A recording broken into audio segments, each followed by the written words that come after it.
Welcome to the Thought Leadership Series featuring interviews with some of the brightest minds in the industry.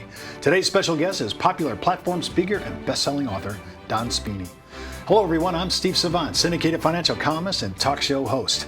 In this segment, we're going to talk about one of the great power sales tools, The Journey, from Don's book, 60 Seconds to Yes. Now I have to say, when I first heard this and I read it, I was thinking of, I started hearing a Journey track in the back of my head, because they're one of my bands I really like. One of my favorites. When we're talking about a journey, most guys, and I'm just going to tell you, this is Steve Savant's confession, I don't care about the journey. I just want to get to the destination. I don't like the journey. And I think a lot of people are like that in their sales process. I don't want to spend this time. I just want to get to the close. Tell me why this is such a mistake. It's a huge mistake. And I was like that for many, many years. And I totally appreciate that concept. My whole concept, though, on my side is about buyer conditioning. In our industry, we also have a lot of fallout. People will say yes, and they'll get out of the office, and 2 days later, they want to rescind the contract.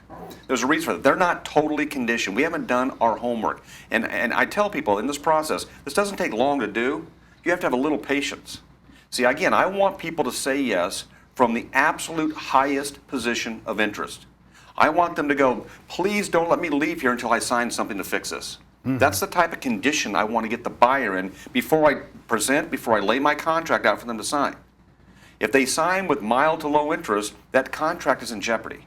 So what the journey does, it's the most powerful tool of influence, and it takes them to the absolute highest position of interest. Now, understand this, folks. We do this naturally ourselves whenever we make a big decision. This isn't some new thing that Don Spini invented. It's a natural process. But if they're in resistance, we need to help the buyer along to get to this high level of interest.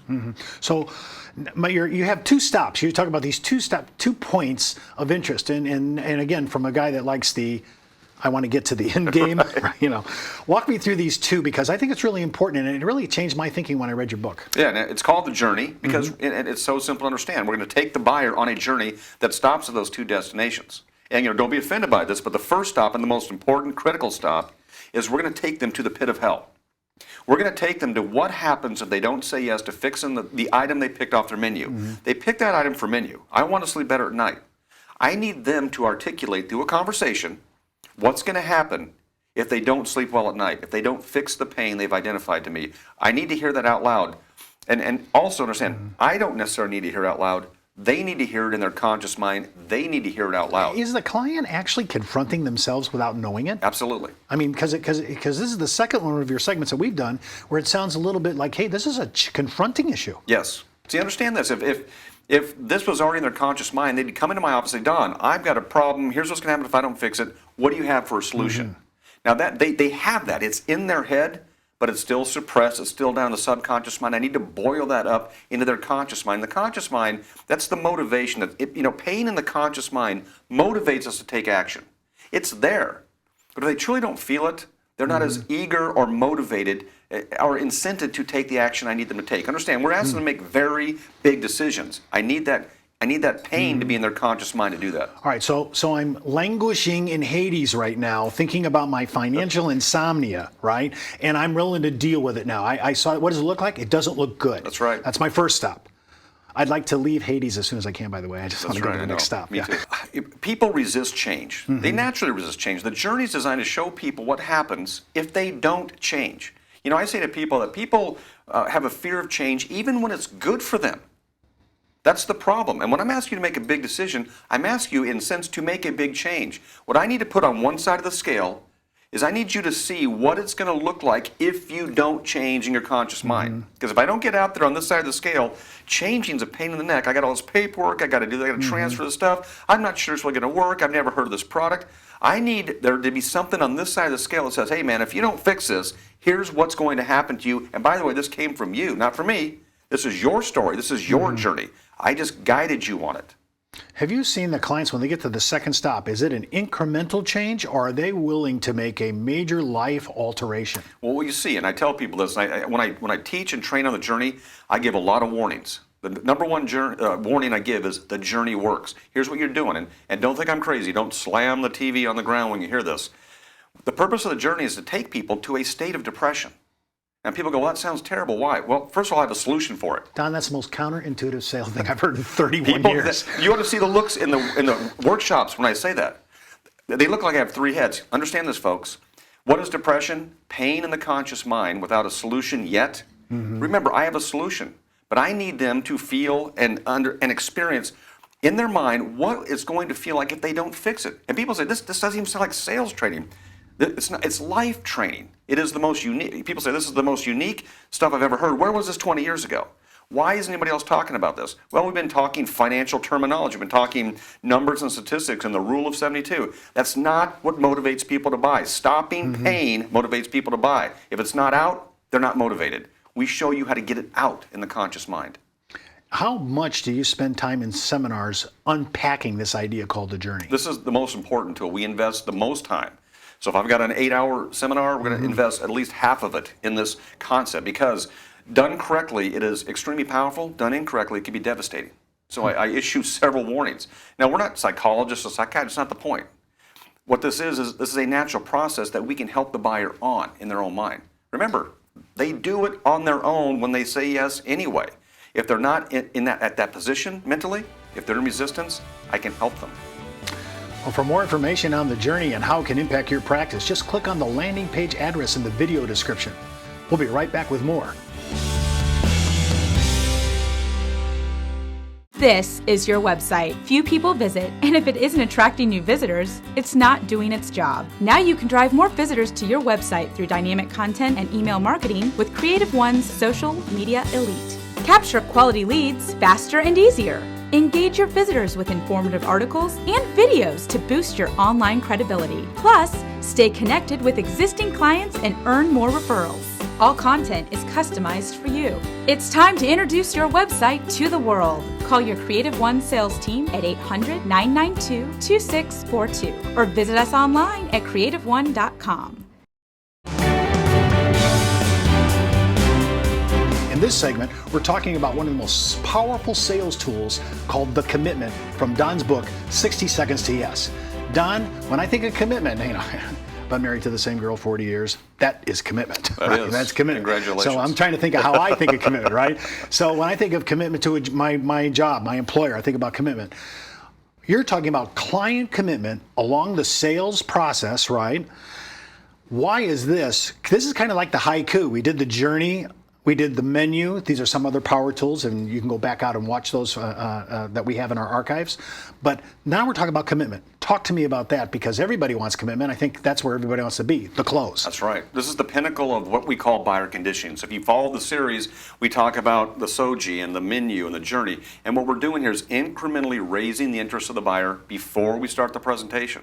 Again, it's not what we want to do. As salespeople and as insurance or financial services folks, we want to talk about us and our stuff. We want to fix things, and we're experts at that, and we can do that. I say you got to slow down, and we got to go back here to the process, and we got to finish this buyer conditioning. What the commitment statement does is a very powerful thing in the buyer's mind and for me as a seller.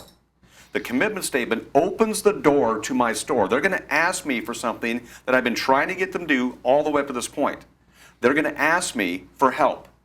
And when I say to people, how much easier is it in any industry? When somebody walks into your store and says, I need this or I want this, I've got money, I've got time, I want to buy it, how easy is it to sell to that person? So this finishes that process and gets them to, what I say, open the door of my retail store and gets them to walk in at their pace, at their level. I don't drag them into my store. I want them to look at me and say, my gosh, we just finished this journey, we finished this emotional process perhaps. I want them to look across from the table and say to me, Don, how do I fix this? Or how soon can I fix this? That tells me they're ready for the presentation. And I am very disciplined, and I tell people this, I'm very disciplined.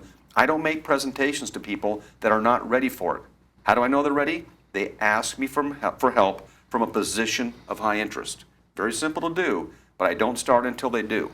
I would say, just on my own track record from a retail experience as well as being in this business for 30 plus years, this is very difficult. not to go to a close and a commitment when the client's not ready. That's right. And so this holding back, especially if you're a driver emotive type A kind of a closer, I could see this as a difficult part of your seminar for somebody to overcome as a producer. If they look at it from the way they used to do business, yes. Again, you're looking at this from a perspective of here's how I used to do things, and here's what Don is asking me to do. When you're in it, it's very natural. But I ask people too, especially young people in the business, when do you start your presentation? Do they ask you to start the presentation? Or are you just sort of going through the qualifying and go, now let me show you what I got? How do you know when to start the presentation? I'm not smart enough to know when they're totally ready just by me guessing. I want to be 100% sure they're ready. I want them to tell me they're ready. Now, this is a power tool. I'm communicating with them in such a way to get them to ask me for help. But when they do it, I know they're at the highest interest they'll ever be in this process. Now, I noticed you gave me 3. You said how, where do I sign up? And my favorite one, obviously, how soon can I do this? That's right. I'm shocked because usually I want the person to do it right then. I want the client to make the commitment. Now he's saying to me, how soon? It sounds like you've created urgency. That's right. Now think about how powerful that is. Again, if I don't know where they are in the process by listening to how they ask for the presentation, if you're at how soon and I drag you way back to the whole A to Z presentation, I'm pulling you backwards in your natural process. And understand this, anytime I move somebody unnaturally forward or backwards through their natural decision process, their defenses naturally go up. I need to know how far into the presentation they want to see and move with them. In your experience using this protocol, do you see people, which one is the big one that you see come out? Is it how? Is it where do I sign up? Or is it how soon can I do this? I'd like to create, see, this is the power of buyer conditioning. To answer your question, I like to create, and we've heard this term our whole life, I want to create the no-brainer presentation. The less I have to talk, the less time the buyer is in the presentation mode, and when I'm talking, they're in the presentation mode, the more time I invest in the presentation, the more likely they're going to say no. Now, I'll explain that later, but I want the no-brainer. And to me, the no-brainer, if I do the conditioning right, the no-brainer is how soon can I fix this? I want them to say that. If they say how, they're looking for the A to Z presentation, fine, I'll give it to them. But I want to condition them to, my gosh, I am totally screwed up. How soon can I fix this, Don? Don't let me leave until I sign something to fix it. I've had them say that. That's how I want to sell. I don't want to have to explain the A to Z. I will, but I'd rather not. I want them conditioned at a position of very high interest. Okay, so if I heard you correctly, and stop me if I misconstrued this, if the client's going back to how, I somehow maybe jumped the gun or I didn't really explain it correctly? No, it's fine. For example, there are certain people out there that want the A to Z presentation no matter how excited they are. So it doesn't matter where they're at, they just want to hear it. That's fine. Okay. I'd love to get them here, but if they're the how, does this work? I'm fine with that. But here's the key. They've asked me for help. They've asked me for the presentation. Now they're ready to look at it and listen to it from a different perspective than what the heck am I here for? Now, I'm trying to think about the one last question before we leave this segment.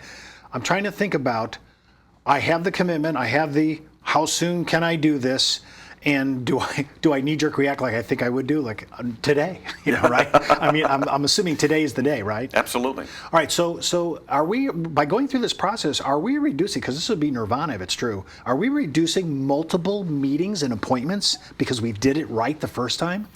I tell people, how you do it is how you do it. So in my world, it would eliminate multiple meetings to a degree.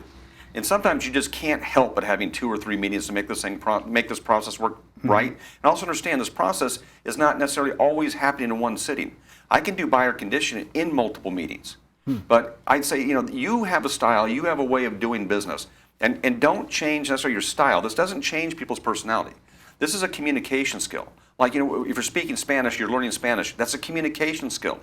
The ability to influence people at the subconscious level is a communication skill. It doesn't change your system necessarily, but for me, it can definitely reduce the number of meetings I have when the buyer's conditioned properly.